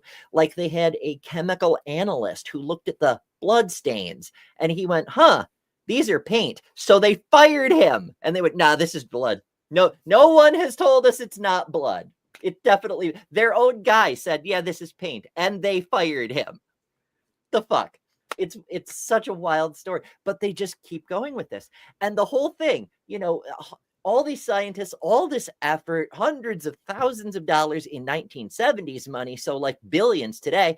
Oof. And all the time we have known since the 14th fucking century that it was a fake, because we have a letter from the bishop of the guy who painted it saying to the Pope, hey, by the way, the painter of this thing showed me how he did it. It is a fake. It's a piece of religious art, lest you be taken in. We as the church shouldn't be spreading lies about this thing. So you need to know your holiness. We know, and we have the letter. It has always been fake. I didn't know that. Really? No, I did. I honestly, there's so many things I have not heard. I've not had the opportunity to research. That's not just religious. I mean, we're talking socially. I feel very inept many times, just socially awkward. History that I've never heard before, because it was never important. It had no, why did it matter to me? Because God's just going to come and destroy it all anyway. So why does it matter? Why should I spend time learning these things? Satan is just he's the one master over the education, and he's the father of lies. That's truly how I was raised. So when I tell people like, no, I'm not dumb, but I ain't the quickest on the uptake, because, I wasn't exposed to a lot of these ideas. I get that. I mean, I grew up on a farm, but my parents never showed me how to change a tire. I had to figure that shit out on my own. Sometimes we have gaps in our knowledge. Yeah. And that's why I've sometimes spend hours and hours just researching things, because I really do. I want to know. Like when I do Theocracy Watch, half the time I'm learning things about how this government works. I didn't start voting because of how, I was raised. I didn't start voting until 2000, till Obama. And then I didn't even know that you needed to vote in local election. It's funny. I don't mind laughing about it, because I want people to understand what cults like that do to people, like that insularity, what it kind of destroys your ability to, for me, it felt like it destroyed my ability to really understand other human beings, because I feel like they know some things that I don't know. And that's just probably my insecurities, but that's just. Speaking of Theocracy Watch, I actually tried to reach you this morning because I saw this on my news feed, and I was like, oh, here's a thing for Theocracy Watch. Yes. So I mean, this shouldn't be surprising to anybody, but Nope. The Trump administration did one of those midnight maneuvers they like so much. It was actually late last evening, but whatever. And they're just shoving aside a law. Like, it's a law that requires clergy to report child SA, and they're just shoving it aside. Like, it's the significance of this. It's multifold, and it gets lost in the whole, the priest's constitutional rights comes, which that's not a constitutional right, by the way. Let me be clear. It is not a constitutional right to SA children. It's not in the Constitution, no matter how much the current president might wish it were. Holy shit. But we're just taking a law and just setting it aside. That's not how anything works. And also, tell me more about how you care about protecting the children, Republicans. Do tell. And I know some of the people who, the activists who worked for years on getting the bill to pass to get rid of the clergy loophole. And all that, we were celebrating. We were so happy. And then literally a couple weeks ago, I think I reported on last week, 2 weeks ago, how the DOJ is basically seeking to change the reporting. And you cannot claim to want to protect kids, that you care about kids, that you're the party of morals and family values, and then take a prime opportunity where we know for certain, 100% for certain, where children are being abused in churches, because we've got freaking reports out the wazoo, lists, the Southern Baptist Church, the Mormons, the Jehovah's Witnesses, we're getting lists and lists and lists. So here's the perfect example for you to protect your children. And the administration, their Christian administration, is showing where their values really lie. They care more about protecting the pedophiles and the priests than they do the children, the vulnerable. Yeah. I've recently done a rant about that. It's you know what? It's like 43 seconds. You wanna watch that? We can Sure. Pull it on up. All right, let me pull it up here.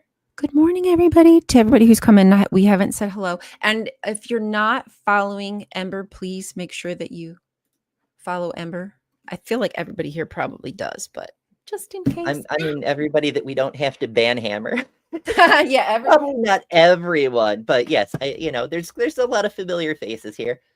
As long as you ain't starting ish. Okay, I'll just share this tab. We'll do it that way. It'll be fun.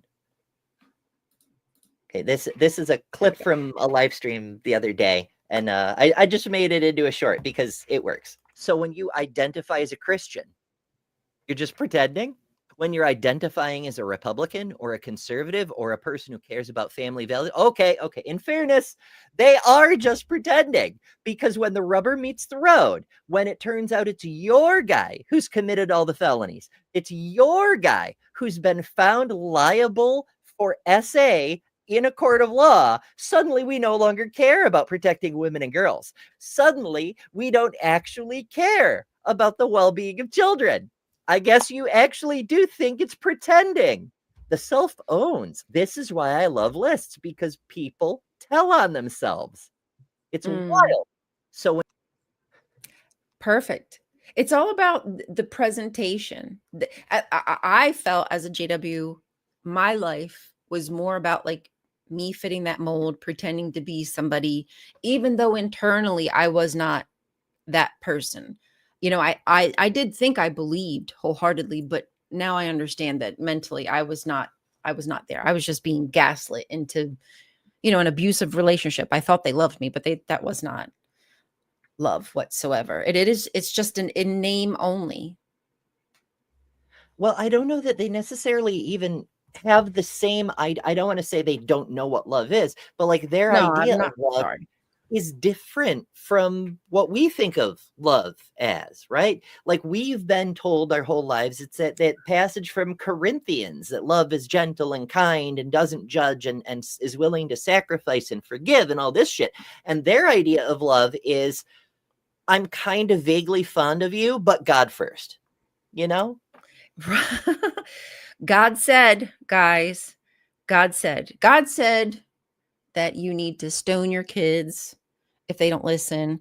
God said you shouldn't mix materials. God said, all of it is just man said. Just freaking say it's man said. I would feel so much better. And the thing is, look at Trump. People would like it. People would listen. You can be honest. You don't even have to go that far and put it into the divine realm. You can just turn it into a tyrant, and there will be people who absolutely fawn over themselves to be the first in line to lick the booty hole, to lick that boot. Tasty, tasty boots. Oh, little bonus ASMR. Sorry, guys. Little fava beans with that. Yeah, there's so much about deconstructing and having these conversations, making videos that help me as a person deconstruct, feel as though I'm making a difference. I can't say I am. I can't say that like I'm changing lives here, but I would hope that the questions that I've had, I'm not the only one. You know, when I start to go on like down these rabbit holes, I'm not the only person who said, "Hey, wait a minute. Is that a loving thing to do?" Well, by gosh, by golly, it certainly is not.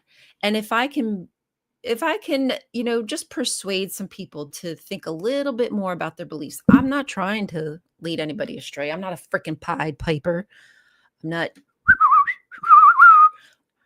worship who you want. If you want to worship me, I mean, you can even do that. Just kidding. But Send don't tithes. don't claim to be something you're not. Like, don't tell me that you're more moral than me when I'm telling you, hey, maybe you shouldn't sacrifice children. And you're telling me, well, they did something bad. They should They have went and were listened. born. Or Yeah, they they left were. the house. I Wow. don't know, but for some reason, I even hear it in the news today. There's that, well, but the children, they're throwing stones. These kids are bad. They were raised bad. The JW say the same thing. Kids are born evil. They're enemies of God. And you're a religion of love? Are you sure? Yeah, it's all about love, just not for you. You're hated and despised and wicked, and shouldn't you be so glad you're in? How do they think anybody's going to stay in this thing? It's amazing anyone does. Like, this is thousands of years of evolution of cult tactics to try to fuck with human psychology just to get anyone to stay at all. It's so fucking wild. But I do want to correct you on one thing, Ryan. Please do. Whoopsie. Even if you're not trying to lead people astray and not try to put an end to religion and not bringing down, the heaviest Bible facts anyone has ever seen, you are making a difference, because the most important thing any one of us can do is stand up and show others who were like us, who were lost and didn't know, felt weird, felt like freaks, felt like sinners for not believing, or whatever the case may be, that they are not alone. Right. Yeah. Because as I've said, I always bring it back to me. I feel alone at times. I feel misunderstood. I feel like I don't understand people sometimes in conversations. I just kind of feel a little lost, but I just dust myself off and I keep freaking trying. Like, I'm not going to give up, but I just hope that people see me and understand, like, damn, I feel that. I feel what it's like to live a secluded life, and now trying to get out, like breaking out of that mold is far more difficult than you realize when you're used to a certain kind of cycle, like a habit, just something that you do without even thinking. And now you have to think things through that were just automatic. And I don't even like, sometimes I don't even catch myself till I'm like through the thought, and then I'm like, wait a whole goddamn second.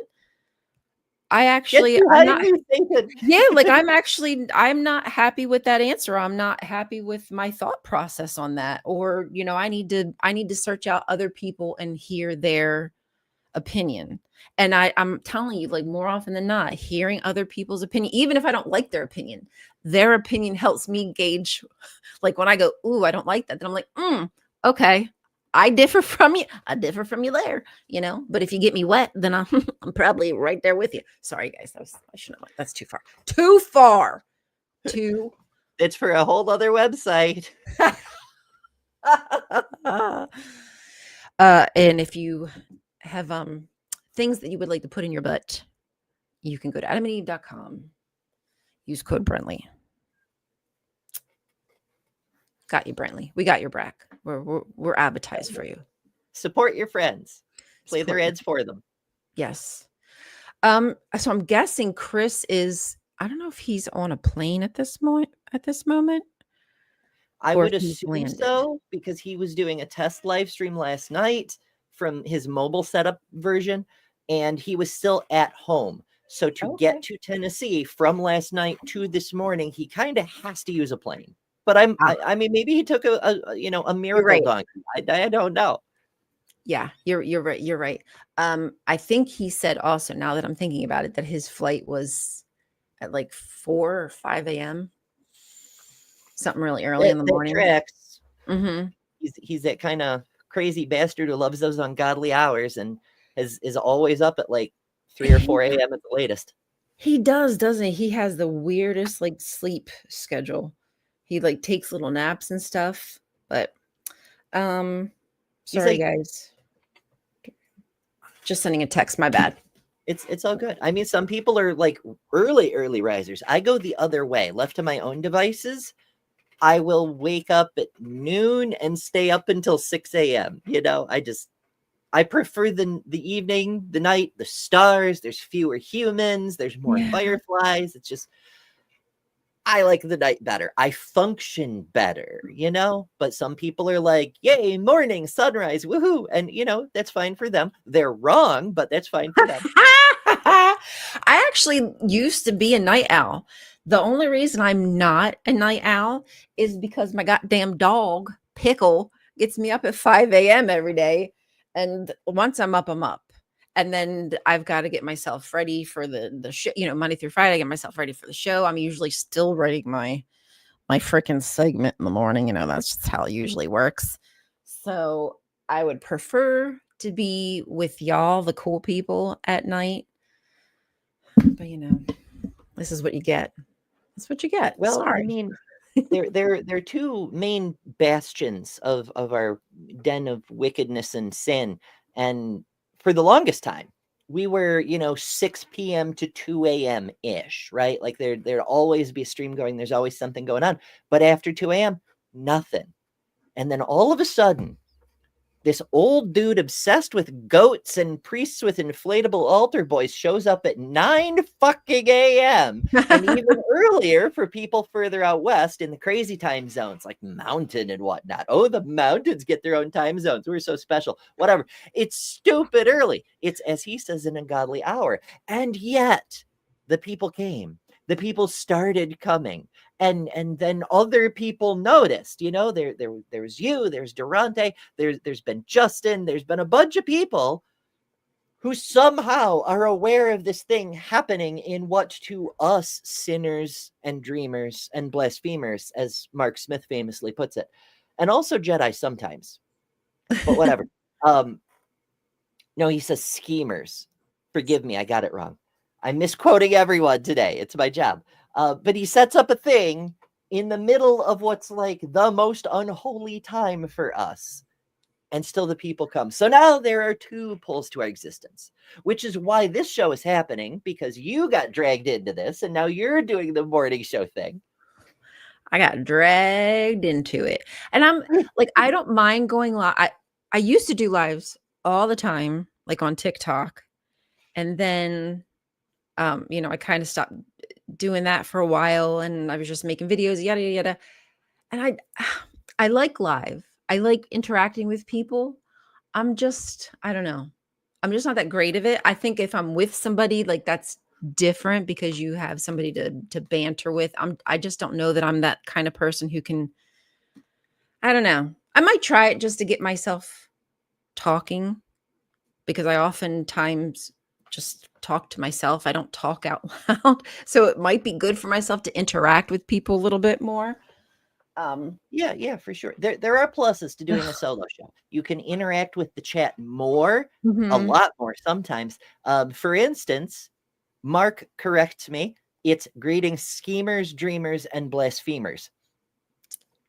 See, I'm just fucking up quotes. It's what I do. But you are correct. The banter makes a show so much easier, and I believe so much more entertaining.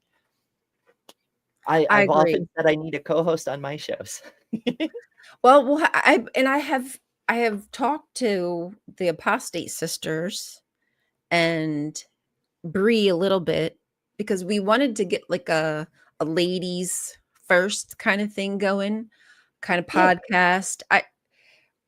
How we would do it, I don't know exactly, because we were talking about maybe bouncing around different channels, and whoever's hosting it can be the one who chooses what the topic is or what we're doing for the show.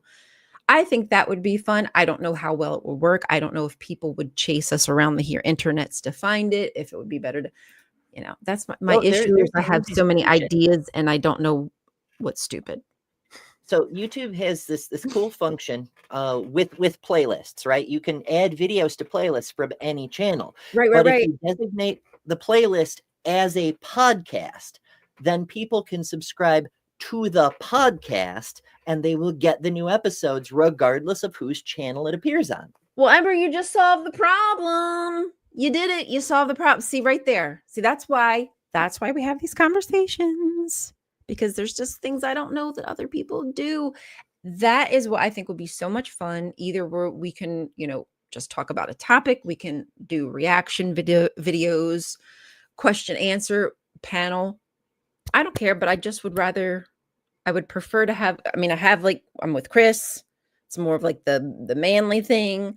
I would just love to do something more like feminine type stuff. You know what I'm saying? Mm-hmm. And you talk about topics that affect us. Yeah, there's a lot that's either gender focused or needs to be highlighted because of the disparity between the genders, and that people may not necessarily be aware of. They just haven't really looked at it before. It's one of the things that I really like about what Patty and Nancy do. They're fun, they're wonderful, they're engaging, they're absolutely fantastic humans, but they also spend a lot of time deconstructing patriarchy. Here's this element of culture that you may not have thought about, but actually isn't true for all people, just men, Yes. Thank you, Signature Dip, for $20. Top XP for the win. I'm vain and jealous like y'all. Yes, be jealous, my love. Be jealous and send that cash. No, thank you. I appreciate your support of the channel. Hey, Amy, good to see you. Welcome. Yeah. So, and not even necessarily like just feminine. I just mean not sorry, guys, not sorry. Just not male dominated. So theys, gays, everybody other than, and not saying that we wouldn't host like dudes on the show, but I would just rather just gear it more towards like how we're being affected with, what this country is doing currently at the behest of far right or, high control groups, Project 2025, Heritage Foundation, Zealotry, and really just try to show, I don't know, just try to show people that even though it is shitty, it's not over. It's far from over. I think we have most of the population in this country, who are more for our freedoms, having equal rights, immigrate, reasonable measures versus what we're seeing currently. Like they're not representative of who the majority of us. And I just want to create a show where we can just bring the like-minded people to us. Like I know that we already do that with the content we make, but like you said, that banter, the camaraderie, I think that shines through, the laughter, and friendships, quite frankly. Like The I really power of do. friendship. Yeah, I do. I want to branch out, make more friends, plan meetups in person, and just become a well-oiled community, like how we hop from lives to live, how we go from the Daily Atheist morning show. Shit, a lot of us start with Casey in the morning and then they go to the Daily Atheist morning show. And then sometimes they go to Brentley, depending who's next. Like I don't know how we can make that happen, but just to make us all like some kind of cohesive little system, our own little ecosystem. Yeah, I mean that's how a community is supposed to work. But one of the earlier things you said that bears some emphasis, that female led isn't the same as male exclusion. It just means not male dominated. There Yeah. is a big difference between being anti-man and saying women are allowed to speak, despite what Matt Walsh and Michael Knowles might tell you. Or Nick Fuentes and that guy. He annoys the hell out of me. But yeah, and do shows where we discuss people like that. Nick Fuentes and all the other apostle bros and Theo bros alike. And I'm sure there's other channels that do the same, but they're not us. And I don't, so what? The more, the merrier. Exactly. Like we've been saying this whole show, our strength is in diversity. Mm-hmm. Yeah, it is. We all bring our own little panache and ideas. Because I have a lot of ideas, but sometimes I have like too many. Like, like I could throw like 30 things out, and that doesn't mean they're good. So having smart people like you guys with me to keep me on track would be amazing. Oh, if I could ever manage to be on track. I think I mask it well, but I am like constantly tangenting. Mm-hmm. People come to my channel for the tangents. It's Like, literally an well, emoji that the members voted on. I tend to go on my own little and I would be doing that if if it was just me here. I mean, you kind of have to go on tangents, but I really do like the push pull of conversation. And part of the issue I think is also just schedule to figure out like when works for everybody. Da, da, da, da.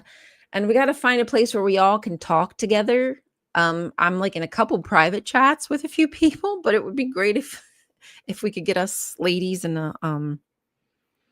like one location to have the It's conversation. doable, but we need to like all have a common platform. Yeah, Like that's the when I issue. hear from Patty and Nancy, it's either through text message or Facebook. When I hear from Bree, it's through Discord. It's and I don't That's even know very where to reach crazy. you yet. I can't keep up. My brain, I can't keep up with my text messages, let alone checking all the apps. I eventually get round through and I check back in and to try to keep up, but I'm behind. So if ladies, if you're listening, Patty, Nancy, Bree, and anybody else who's I don't know if I think Deviant Outcast would probably even want to come on. They wouldn't show their face, but you know, let's have some of these conversations. Maybe Yeah, do after some ancient the Hebrew show we can lore. figure out where we could all meet up.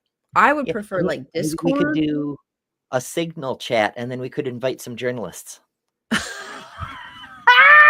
Let's invite Pete Hegseth. I hate him. He's got to bring the booze. Oh Stop man. it, Ember. That's not cool. These are the people, folks. These are our leaders.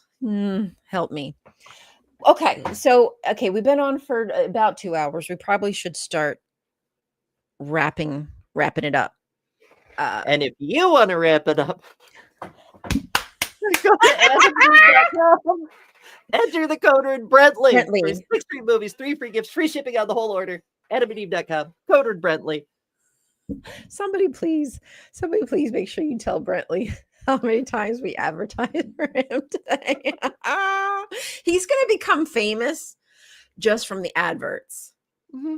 We should do a whole if I had time, I would just watch all of his streams and then cut out every single time he does an advert and then just put him like a collage.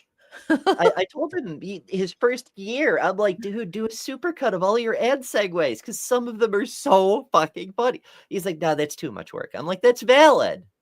But also, do it anyway. But also, we want to watch it because it would be fun.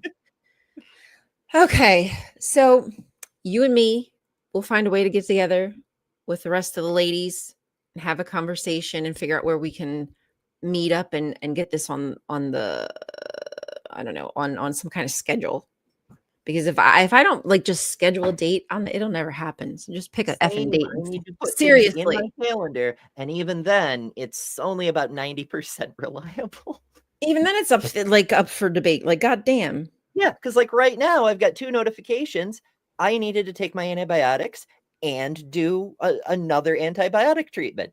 I am late for my medicine. I'm bad at my job, but I No, have the notifications. I'm just late. Yeah. well, my problem is like for my ADHD medicine, my husband's like, just set an alarm. I'm like, oh, just set an alarm and that's gonna fix it. And I set an alarm, and then the alarm went off, and then I went downstairs, and then I forgot what I went downstairs for, and the alarm was already canceled. So I forgot to take my medicine because that's how it works. Alarm doesn't just do the trick. God damn it. My stinking ass.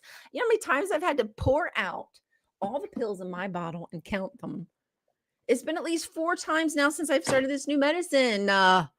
It's not funny because I hate counting stuff and I hate math. Anyway, thank you all for joining us here. I don't even know where I'm going. I'm just like going to go on forever. But hey, when it comes to the Bible and debunking and combing through it, you've got 2 people here who do it with good intention, with not to break people's hearts, hurt people. It's all to inform, to get people to come to a better understanding, better contextual understanding of how the verses are written, and just, I don't know, debunk the lies that we've been fed the entirety of our lives. This book is not a good book to live your life by, and I'm not gonna let some debater tell me they can debate me out of that premise. No, it just Well, ain't good. the modus tollens third triponent of the grounding pretexture makes it clear that there must be some founding principle upon the quantum foundational resonance of reality, That's what it which sounds like. therefore God. That's what it sounds like to me. And I'm the woman with all the math like flying at her and the numbers and the geometry just going, I don't understand. I'm confused. Uh, anyway, I love you guys. I hope you have a great day. If you aren't subscribed to Ember, please go do so.